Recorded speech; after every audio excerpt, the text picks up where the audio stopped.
Bismillah, Assalamualaikum warahmatullahi wabarakatuh. Waalaikumsalam warahmatullahi wabarakatuh. Alhamdulillahi rabbil alamin, wa bihi nasta'inu ala umuri dunya wa din, wassalatu wassalamu ala asrafil anbiya'i wal mursalin, wa ala alihi wa ashabihi wa man tabi'ahum bi ihsanin ila yaumiddin, amma ba'd. Pemirsa Al-Islam Channel dimanapun Anda berada, alhamdulillah senang sekali rasanya kita dipertemukan kembali dalam acara Kuliah Umum Ramadan. Suatu ketika Rasulullah Shallallahu Alaihi Wasallam menaiki mimbar. Ketika Rasulullah Shallallahu Alaihi Wasallam menaiki mimbar, Rasulullah Shallallahu Alaihi Wasallam berkata, "Amin" sampai 3 kali. Amin, amin, amin. Para sahabat bertanya ketika itu, "Kenapa engkau mengatakan amin, wahai Rasulullah?" Maka Rasulullah Shallallahu Alaihi Wasallam menjawab, malaikat berkata, apa yang dikatakan malaikat? Rogima anfu rajulin, summa rogima anfu rajulin, summa rogima anfu rajulin. Celakalah seseorang, celakalah seseorang, dan celakalah seseorang. Siapa mereka? Salah satu yang didoakan oleh malaikat untuk mendapatkan kecelakaan dan diamini langsung oleh Rasulullah Shallallahu Alaihi Wasallam adalah mereka yang ketika mendapati bulan Ramadan, kemudian bulan Ramadan itu telah lewat, akan tetapi dia tidak diampuni. Kemudian ada pertanyaan, kenapa ia tidak diampuni di bulan Ramadan?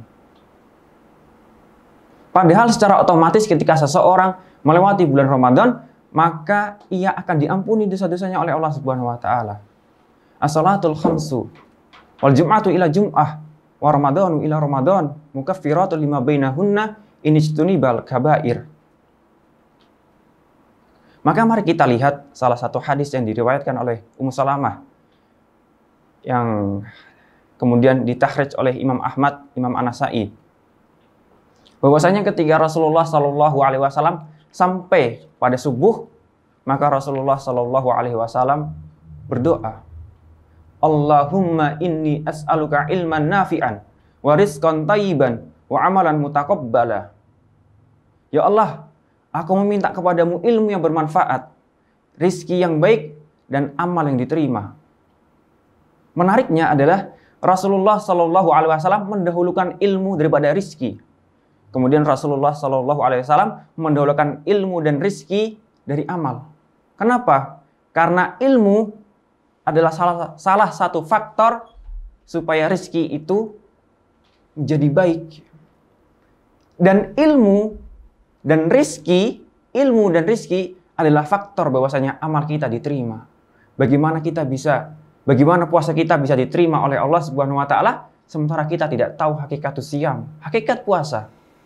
Bagaimana puasa kita bisa diterima oleh Allah Subhanahu wa taala sedangkan kita tidak mengetahui syarat-syarat yang membuat puasa itu sah. Oleh karena itu kita telah menghadirkan Ustadz kita, Ustadz Muiz Abu Turad hafidhahullah, untuk menerangkan apa itu syarat sahih puasa. Baik Ustadz, mungkin Ustadz bisa menerangkan syarat sahih puasa itu apa, Ustadz? Baik, alhamdulillah, wassalatu wassalamu ala rasulillah, amma ba'd.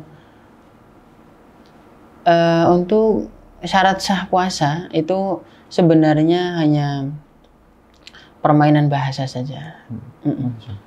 Permainan bahasa saja. Nanti kalau misalkan kita bicara tentang mufsidatus shaum, mufsidatus shaum, nanti ketemu juga gitu. Kalau syarat sahnya kan harus ada niat. Lalu setelah itu suci dari haid dan nifas, dan sudah masuk bulan Ramadan. Kan itu kalau kita bahas pembatal puasa apa gitu kan, ya haid dan nifas. Ya kan gitu. Iya.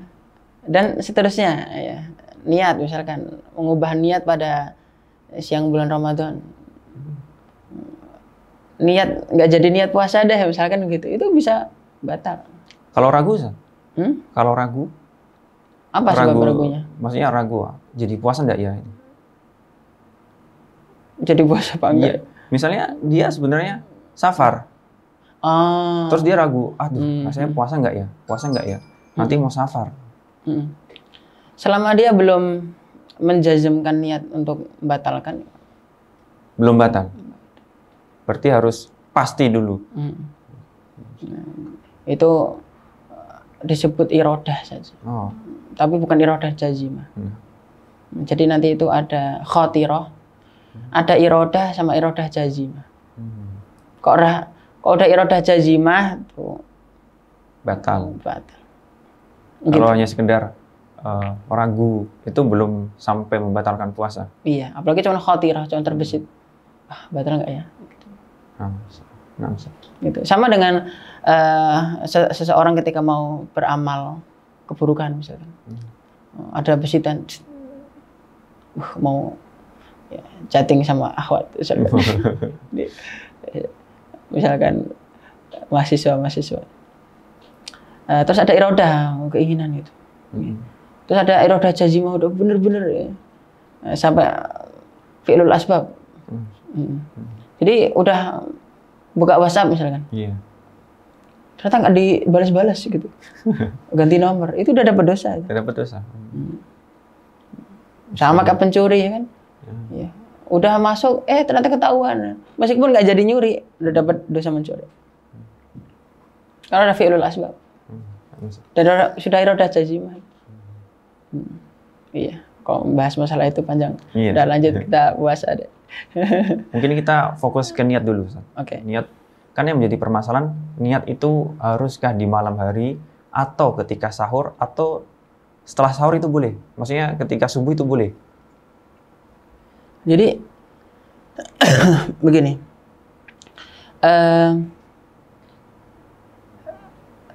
puasa itu harus tabyatun niyah, kata para ulama. Tabyatun niyah itu meniatkan puasa pada malam hari. Pada malam hari. Nah, itu boleh di awal malam, boleh pertengahan malam, boleh di akhir malam. Yang penting belum tulul fajar, belum fajar. Matahari belum terbit. Bukan matahari, tulul fajar itu. Tulul fajar. Fajar belum terbit. Iya, fajarnya belum terbit. Kalau bahasa mudahnya belum adzan subuh gitu. Iya kan gitu. Kan kalau adzan subuh berarti kan udah fajar shadiq ya. Fajar. Mau di awal, mau di tengah, mau di akhir itu hukumnya nggak apa-apa, nggak masalah. Nggak masalah. Gitu. Jadi ketika seseorang itu sudah meniatkan, gitu, udah besok puasa Ramadan, misalkan gitu, udah selesai. Mau dilafatkan, nggak dilafatkan, ya boleh. Dan kita nggak perlu itulah, saya kira nggak perlu mempermasalahkan, boleh nggak melafatkan atau nggak melafatkan, nggak apa-apa, nggak masalah. Itu dalam madzhab Syafi'i itu, coba lihat dalam kitab Fathul Mu'in, itu nawaitu shauma godin itu ada. Itu diajarkan ulama. Berarti tidak apa-apa menggunakan nawaitu shauma godin. An ada fardhi syahri Ramadan hadisana tilil hitam. Nggak apa-apa, nggak masalah. Ya, kan lisan kita untuk menguatkan hati. Nggak apa-apa. Atalafut bin niyah. Nggak masalah. Baik Ustaz. Tentang ta'adudun niyat, Ustaz. Niat itu apakah memang harus setiap hari atau boleh cukup ketika besok Ramadan saya niat 1 bulan Ramadan penuh, gitu Ustaz. Baik. Dalam hal ini para ulama khilaf ya. Berbeda pendapat. Ya. Kalau jumhur, Hanafiyah, Syafi'iyah, Hanabilah, itu mereka mengatakan ya harus setiap hari. Harus setiap hari. Harus setiap hari. Tapi kalau Malikiyah boleh di awal saja. Boleh di awal. Iya. Kalau dilihat-lihat dalilnya ya semuanya punya dalil. Nah, maksudnya nggak mungkin mereka berpendapat tanpa dalil kan? Iya. Jadi ala kulli hal yang kuat yang mana? Ya sebagai bentuk kehati-hatian itu ya setiap hari. Sebagai bentuk kehati-hatian. Setiap hari itu niat puasa. Maka apa yang dilakukan oleh masyarakat kita habis taraweh, nawaitu shauma godin, gitu ya. Nah. Itu saya kira ya nggak apa-apa, nggak masalah. Itu kan cuman wasilah saja. Cuman wasilah saja. Jadi kalau para ulama kan biasa memberi kaidah gini. Yughtafaru lil wasail, ma la yughtafaru lil maqasid. Gitu. Masalah-masalah wasilah itu dimaklumi itu lebih banyak daripada yang maqasid. Gitu. Enggak apa-apa, enggak masalah. Oh bid'ah. Wasail kok bid'ah? Bukan bid'ah. Ya. Jadi tidak mengapa setiap malam. Setiap malam. Meskipun ya Malikiyah mengatakan bahwa ketika amal itu kan 1 bulan penuh, udah 1 bulan penuh berarti kan 1 bulan pasti kan berarti itu 30 hari. Namanya juga 1 bulan ya 30 hari lah. Yaudah kita niatkan 30 hari, jadilah, ya kan? Iya.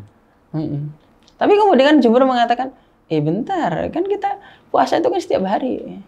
Hari ini puasa, itu amalan tersendiri. Besok puasa lagi amalan tersendiri juga kan gitu. Coba kalau berganti niat. Nah, gitu kan. Maka sebagai bentuk kehati-hatian ya kita ikuti jumhur lah setiap hari gitu. Kalau para ulama kontemporer ya, Syekh bin Baz itu menguatkan harus setiap hari. Harus setiap hari. Tapi nanti ada resikonya, Ustaz. Resikonya kalau setiap hari misalnya malamnya dia lupa ketiduran, habisnya ketiduran lupa sampai subuh, Ustaz. Sampai tolong fajar. Dia belum niat. Nah, itu harus bagaimana, Ustaz? Iya. Murid Syekh Ibn Baz rahimahullah, Syekh Ibn Utsaimin. Beliau lebih menguatkan ya boleh ketika pas di awal aja. Boleh. Pas di awal aja. Karena itu kan Ramadan itu kan amalun mutatabi. Nah. Ya, amal yang terus berurutan terus kan ya. Berkesinambungan, mutatabi itu lebih tepatnya berkesinambungan. Ya berarti boleh-boleh saja kan gitu, sah-sah saja. Maka jalan keluarnya ya kita begini. Di awal Ramadan kita berniat puasa Ramadan 30 hari full sampai selesai. Gitu. Nah, tapi nanti juga ketika pas setiap malam ya kita niat. Begitu. Nah, jadi ketika pas sampai ketiduran begitu ya insya Allah diampuni lah. Insya Allah masih di cover sama niat yang 1 bulan ya biasa. Begitu. Itu jalan tengah ya. Berarti masih tetap sah, masih tetap nggak perlu kodok saja kalau nggak perlu kodok. Nggak perlu kodok. Lanjut, Ustaz. Kita bahas tentang mubtilat, Ustaz. Tentang mubtilat. Pembatal puasa. Karena mungkin banyak orang di sana yang tanpa sadar itu puasanya batal, Ustaz. Mungkin. Jadi kita perlu fokuskan di mubtilat, Ustaz. Pembatal puasa itu kan antara 3, Ustaz. Makan atau minum dengan sengaja, kemudian jima, kemudian muntah dengan sengaja. Nah, mungkin Ustaz bisa terangkan tafsilnya secara detailnya. Ya, jadi kalau mubtilat itu para ulama memberikan beberapa nama ya. Ada yang mengatakan mubtilat, ada yang mengatakan mufsidat, ada yang mengatakan mufattirat. Mufattirat, ya. Jadi yang diijma'kan oleh para ulama itu makan, minum, lalu mencampuri istri pada siang Ramadan, lalu haid dan nifas. Haid dan nifas. Iya. Kemudian muntah secara sengaja. Ya, muntah secara sengaja. Tapi saya udah mencoba membaca beberapa kitab ya. Itu muntah secara sengaja ini tidak dimasukkan ke dalam ijma. Iya. Tapi dalilnya secara dohir hadis jelas ya kan. Ya. Barakallahu fikum bahwa muntah secara sengaja itu bisa batal. Istaqo'a. Jadi beda dengan muntah biasa ya. Lagian gini loh. Ngapain juga muntah disengaja ya? Emang niat batalin puasa? Oh, itu mah dosa juga. Iya. Kemudian masalah makan, Ustaz. Ini kalau ada, kan makan kan tidak apa-apa makan yang tidak sengaja, atau tidak sengaja itu membatalkan puasa. Kalau tidak sengaja Enggak membatalkan puasa. Itu rizkun minallah. Rezeki dari Allah. Bukan lupa, Ustaz. Enggak sengaja.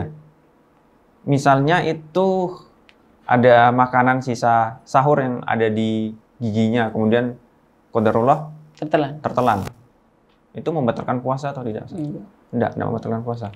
Berarti hukumnya sama dengan makan karena lupa. Makan karena lupa.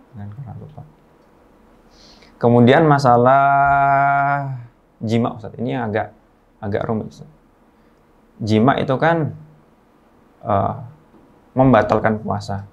Tapi bagaimana kalau ada seseorang itu dia jimanya setelah sahur, qadarullah terdengar azan tapi mereka belum selesai. Ya mungkin ada dua kemungkinan. Ketika azan dia udah selesai, udah azan gitu. Atau kemungkinan yang kedua tetap lanjut nanggung. Nah, itu hukumnya gimana, Ustaz? Batal puasa. Dua-duanya? Ya, kecuali kalau si istri dipaksa, ya udah tahu, udah ngingetin gitu ya. Tapi kalau karena keridhaan, batal. Ya, dan bayar kafarat. Dua-duanya, Ustaz? Bayar kafarat? Dua-duanya. Walaupun bukan maksudnya dua-duaan, maksudnya dalam dua keadaan itu. Keadaan pertama kan azan udah berhenti, berarti udah selesai. Oh, kalau azan berhenti iya, nggak usah. Nggak usah kafarat, tapi karena batal. Baru tahu kan? Iya, tapi batal. Batal puasanya? Batal puasanya. Kan berhenti, enggak lah. Enggak, berarti enggak batal. Karena dia tidak tahu kan. Kalau yang tadi yang tetap lanjut, berarti udah mau batal, kafarat, kodok. Dua-duanya kodok, berarti batal, kodok, kafarat, imsak. Iya, imsak. Tetap imsak, tetap menahan, walaupun telah batal, tetap menahan puasanya. Baik. Terus yang selanjutnya. Tapi nanti kalau Syekh Utsaimin mengatakan yang udah batal seperti itu nggak perlu mahnan, nggak apa-apa.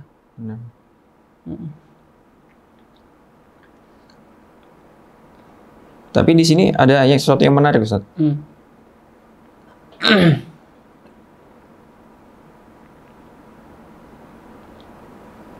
Kalau seseorang melihat perempuan, kemudian dia terangsang sampai akhirnya inzal, Ustaz. Itu batal nggak, Ustaz, puasanya? Atau dia menghayal lah, Ustaz? Menghayal. Yang keluar cuma madi. Kalau sampai keluar mani dengan tasyadud, Ustaz? Enggak. Enggak membatalkan? Itu hanya madi, itu bukan mani. Kalau mandi berarti? Kalau madi enggak. Tapi kalau mani keluar ya itu. Tapi kalau mani ini kan berarti nanti istimna ya. Yaitu onani kalau bahasa kita. Itu kalau Imam Qudamah rahimahullah dalam Al-Mughniyah mengatakan untuk onani itu hukumnya membatalkan puasa. La khilaf kata beliau kan, tidak ada perbedaan dalam hal ini oleh para ulama. Kalau kata Imam Qudamah ya. Jadi karena kan nanti la khalufu fami shaim atyabu indallah min rihil misk. Taraka ta'amahu wa syarabahu wa syahwatahu li ajli. Li ajli ya kan? Meninggalkan makannya, minumnya dan syahwatnya karena aku. Hadisnya sahih riwayat Bukhari. Jadi berdasarkan hadis ini berarti onani itu membatalkan puasa. Dihukumi seperti jima atau enggak? Enggak. Berarti cuma membatalkan puasa membatalkan saja? Puasa. Nanti cukup kodok saja. Cukup kodok saja? Enggak sampai kafar. Enggak sampai kafar. Iya. Tapi kalau tadi kok membayangkan, melihat gitu, itu cuma madhi saja. Cuma madhi saja, iya. Tapi kalau istimna itu kan perlu ada gerakan, gesekan. Iya, kalau madhi itu cukup membayangkan keluar. Kalau mencium istri itu batal nggak, Ustaz? Mencium istri batal tidak? Tidak. Nggak membatalkan puasa? Nggak membatalkan puasa. Jadi, tapi kalau habis cium istri lanjut, ya itu, ya. Kalau misalkan nih bercumbu, terus beradu mulut, beradu lidah, lalu apa namanya? Inzal? Bukan injal ya. Kemudian air liurnya tertelan. Itu berarti batal. Berarti menelan air liur pasangan itu membatalkan puasa. Batal. Kok air liur sendiri nggak batal. Tapi di sini nanti air liur itu apa? Ya, air liur itu apa yang keluar dari bawah lidah. Itu air liur. Jadi kalau dahak itu, atau dahak itu nanti khilaf di antara ulama itu. Apakah batalkan atau tidak. Jadi kita punya dahak, gitu ya. Terus kita telan, itu sebagian ulama mengatakan batal. Ya. Gitu. Tapi apa namanya, kok Syekh Tuwaijiri itu, Syekh Muhammad Ibn Ibrahim At-Tuwaijiri itu mengatakan makruh. Hanya makruh? Makruh. Juga Syekh Abdullah bin Abdurrahman Jibrin rahimahullah mengatakan kalau air liur itu bisa makruh juga. Kapan? Saat dikumpulkan. Jadi dikumpul ini. Sengaja dikumpulkan. Nah, itu makruh itu, kata Syekh Jibrin. Ya, rahimahullah. Ini saya punya pengalaman lucu, Ustaz. Tapi saya ketika ditanya hukumnya saya nggak tahu, saya nggak bisa jawab. Jadi dulu ketika saya SMP itu, Ustaz. Kan biasa SMP kan banyak anak-anak nakal juga banyak, Ustaz. Itu ada satu anak yang nggak tahu, saya bilangnya dia cerdik. Mungkin kayak Abu Nawas itu. Dia sengaja makan permen, ditaruh mulut, habis itu udah ngerasa manis, mulutnya udah seger, dibuang semuanya, Ustaz. Habis itu dia kumur-kumur, sisa-sisanya dibuang. Saya nggak batal puasa saya. Orang nggak saya telan, cuma saya rasakan doang. Iya, termasuk mencicipi makanan itu hukumnya makruh. Makruh. Hukumnya makruh. Mencicipi makanan itu makruh. Iya. Maka itu kan kalau pengen mencicipi makanan itu meskipun nggak batal tapi makruh. Maka sebaiknya kalau mencicipi makanan sedikit di ujung lidah lalu dilepeh itu. Iya. Dimuntahkan kembali. Dimuntahkan kembali ya. Yang seperti tadi berarti hukumnya gimana, Ustaz? Mempermainkan syariat itu, Ustaz? Waduh, ini semacam khilah ini. Wallahu a'lam bishawab. Wallahu a'lam bishawab. Wallahu a'lam bishawab. Nah, Ustaz, kalau berbekam ketika bulan puasa itu membatalkan puasa atau enggak, Ustaz? Menurut jumhur enggak. Menurut jumhur enggak. Tapi makruh enggak, Ustaz? Nah, itu nanti makruh bagi yang lemah. Ya, jadi apabila setelah bekam kok jadi lemas, ya nanti bisa makruh. Jadi madhab Hanafi, Maliki, Syafi'i mengatakan itu nggak batal. Iya, itu nggak batal. Apalagi di akhir-akhir hidup Rasulullah Shallallahu Alaihi Wasallam itu beliau berdasarkan riwayat Ibnu Abbas ya, bahwa beliau itu pernah berbekam padahal dalam kondisi puasa. Gitu. Nah ini dinilai oleh sebagian ulama sebagai ya nasikh ya, yang menasakh hukum bahwa pakam itu membatalkan, gitu. Jadi udah mansuh. Tapi kalau dalam madzhab Hambali, karena Imam Ahmad sendiri meriwayatkan dalam musnadnya kan aftarus shaim, aftarul hajim wal mahjum, aftarul hajim wal mahjum.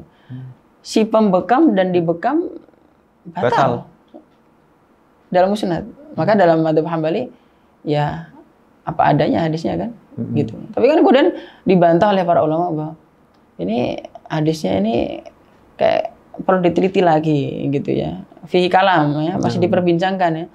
Nah, karena dari sisi maknanya saja nggak masuk akal ya. Pembekam apa salahnya gitu. Nggak ada yang keluar gitu. Iya, nanti ya yang semacam ini sama dengan donor darah. Jadi berarti donor darah itu cuma sekedar makruh. Apabila bikin lemes ya. Bikin lemes. Kok yang kuat lanjut. Ya, itu untuk hijamah. Kalau obat-obatan, Ustaz, misalnya infus lah, Ustaz. Infus itu membatalkan puasa nggak, Ustaz? Oh ya, jadi gini, kalau jadi gini, suntik ya, kita berbicara masalah suntik ini. Jadi ada al-huknah ya, al-huknah ada atibiyah, ada muhdiyah. Ya. kalau suntik untuk obat itu hukumnya tidak batal. Tidak batal. Karena kan suntik itu bukan di manfaat maftuh. Ya, manfaat maftuh kan mulut ini apa nih hidung. Minum pakai hidung batal. Kan? Ya ini bukan manfaat maftuh ini harus disuntik baru. Ya. Termasuk ya yang sekarang ini kan ada vaksin ya. Iya, vaksin COVID. Ya. Itu Syekh Sa'ad ibn Turki al-Khuthlan, ya, al-Allamah, Profesor Dr. Sa'ad ibn Turki al-Khuthlan, beliau sudah rilis video, nggak batal. Nggak batal, gitu. Jadi nggak batal, ya. Nah itu untuk yang ilah tibbiyah, ya. Adapun kalau mughdiyah nih, ya, yang berikan gizi, berikan asupan. Jadi sebagai ganti makanan seperti infus itu kan sebagai ganti makanan. Iya. Itu batal ya, karena kita nih kalau puasa kan supaya lapar kan gitu ya. Iya. Iya kan, supaya lapar gitu kan. Ini kok malah nggak lapar ya kan gitu. Makan itu supaya kuat kan gitu. Nah, ternyata bisa diganti dengan infus. Ya itu udah difatwakan oleh para ulama kita, di antaranya Syekh bin Baz rahimahullah. Itu batal. Ya ini kan kalau kita bicara usul fiqh ini namanya istinbat ta'lili ya. Istinbat ta'lili, ada istinbat bayani, ta'lili sama istislahi. Oh ini pakainya ta'lili ini. Mungkin ya, sama ilahnya. Mungkin Ustaz bisa jelaskan biar santri-santri kita juga tahu apa itu ketiganya. Panjang nanti ya. Ya, ntar santri-santri suruh tanya sama saya. Ya, ta'lili itu gini. Jadi mencari kesamaan ilah. Mencari kesamaan ilah. Jadi ketika pas ilahnya sama, ya nanti dihukumnya sama.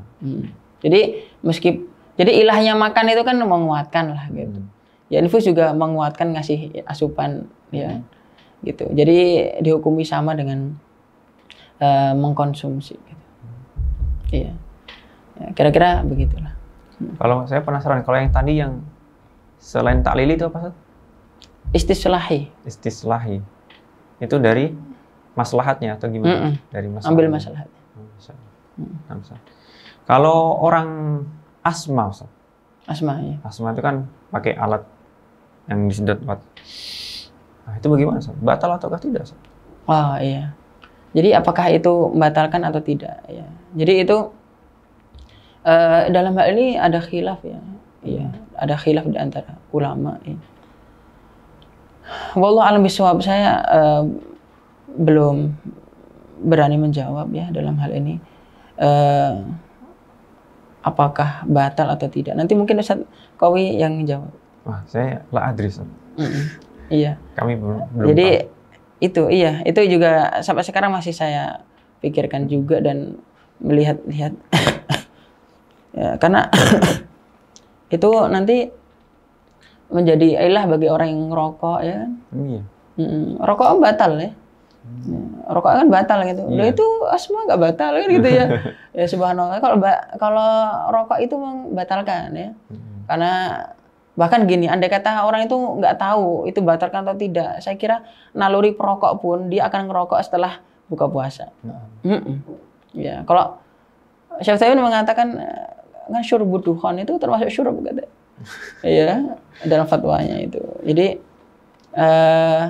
menghisap rokok itu membatalkan.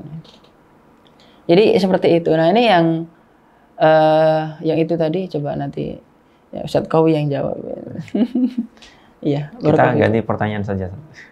Tadi membahas tentang rokok, Ustaz. Kok saya kepikiran misalnya ada orang yang bakar-bakar sampah, Ustaz. Asapnya kemana-mana. Kita lagi naik motor. Ya, mau nggak mau kita pasti menghirup, Ustaz. Nah itu bisa disamakan dengan merokok ataukah beda ilah, Ustaz? Beda. Beda ilah ya. Jadi itu menghirup ya. Iya, menghirup. Bukan dari mulut. Tapi dari hidung, Ustaz? Dari hidung. Ya. Dari hidung, dan itu saya udah melihat ya para ulama, fatwa-fatwa para ulama dalam hal ini hukumnya tidak batal ya. Hukumnya tidak batal untuk debu, kemudian asap ya, itu tidak batal. Memang ada ulama yang mengatakan tadi itu, yang asma tadi, kemudian menghirup itu disamakan dengan ini. Iya, begitu. Tapi mohon maaf, saya sendiri ini secara pribadi itu saya belum berani menjawab ya. Apakah batal atau tidak gitu. Wallahu a'lam bishawab ya. Nah, Ustaz. Ini tiba-tiba ada pertanyaan, Ustaz. Ustaz, orang yang jima tapi lupa kalau dia sedang puasa, apakah hukumnya sama seperti makan lupa, Ustaz? Subhanallah. Ini pernah juga nih ditanyakan oleh Syekh bin Baz rahimahullah.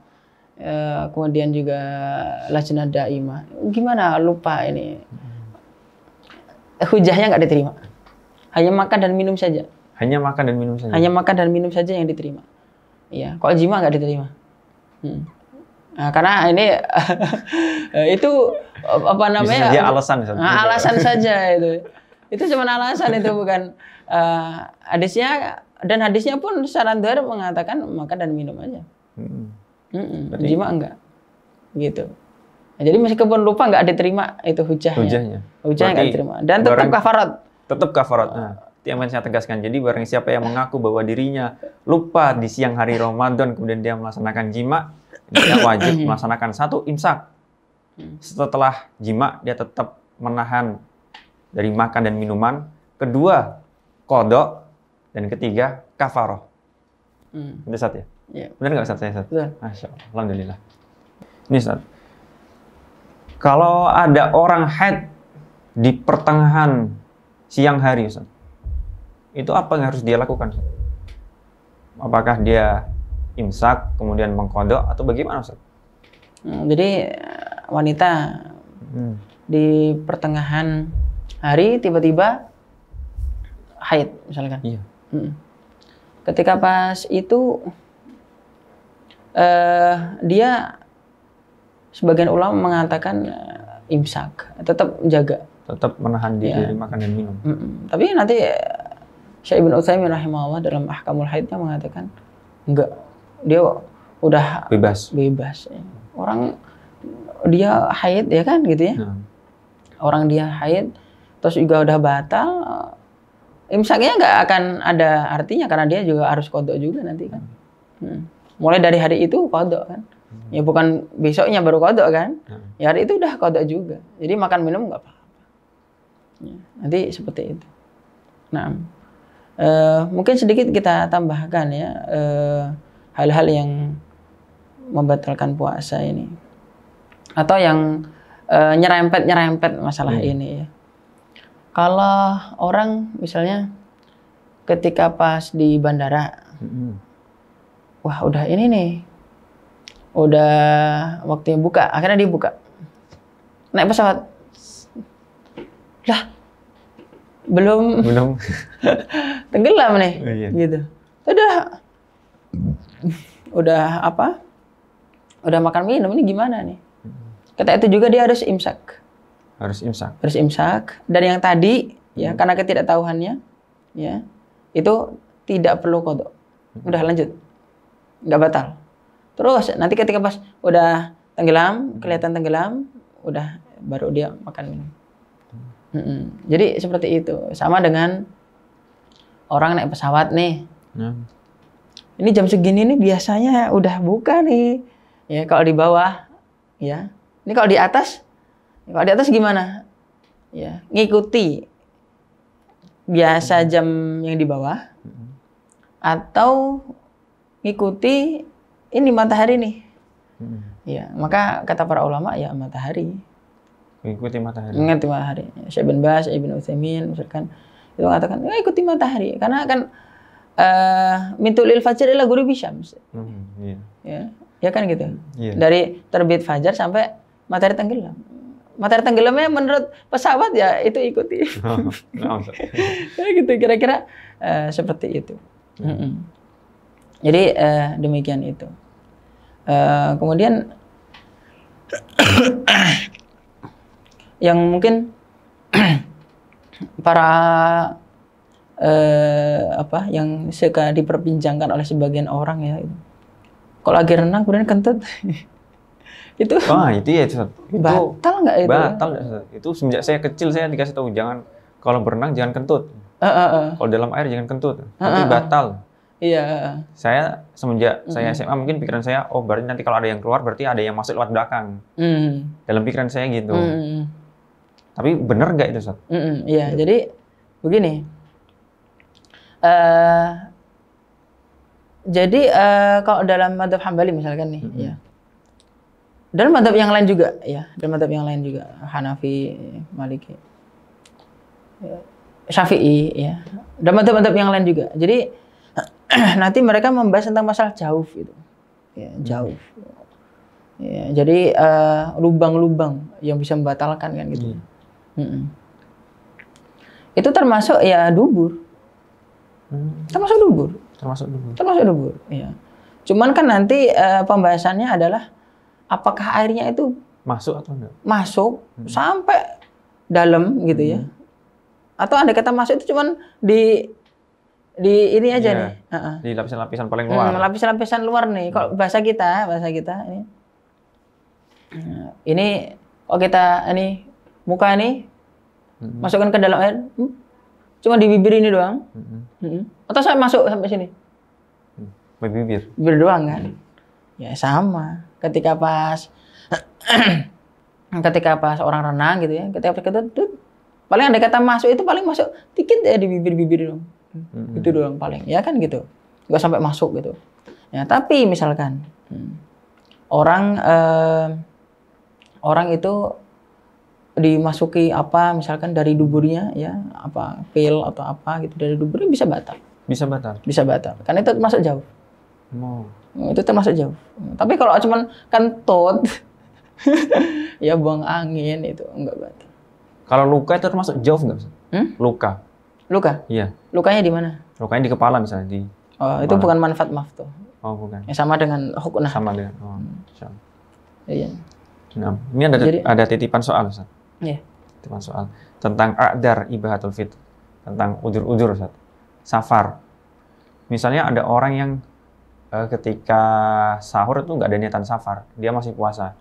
Di pertengahan hari tiba-tiba ada telepon dia harus safar. Apakah dia boleh membatalkan puasanya, Ustaz? Jika memang dia sudah bersafar ya, sudah bersafar dan mendapati dirinya itu memang mengharuskan untuk itu, ya nggak apa-apa, nggak masalah. Tapi sebaiknya kalau safarnya safar ringan nggak usah lah, ya. Safarnya safar ringan nggak usah. Oh, zaman sekarang ini kan safar ya cukup ringan ya. Ya pakai mobil, pakai truk. Kok truk sih apa? Pesawat dan pesawat, ya. Tapi kalau misalkan pakai motor nih ya, misalkan pakai motor, aduh kayaknya kok nggak buka puasa nih kayaknya bakal berabe nih, misalkan gitu ya. Yaudah buka puasa gitu ya. Jadi barakallahu fikum, kalau memang sudah menjalani safar ya kan, kok baru niat ya, baru niat nih, ya baru di sini baru niat safar udah buka puasa dulu, jangan. Oh, jangan. Berarti sampai benar-benar nanti ketika sudah di pertengahan safar. Jadi gini,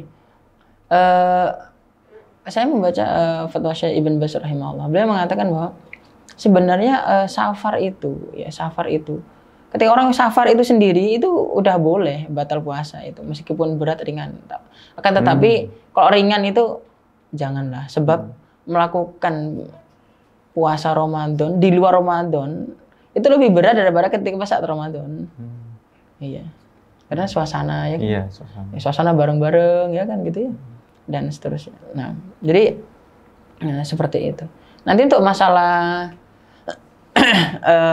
orang sakit, musafir, wanita hamil, menyusui, nanti insya Allah berikutnya lah, insya Allah nanti kita bicara masalah kafarat, bicara masalah qadha, bicara masalah fidyah insya Allah ta'ala gitu.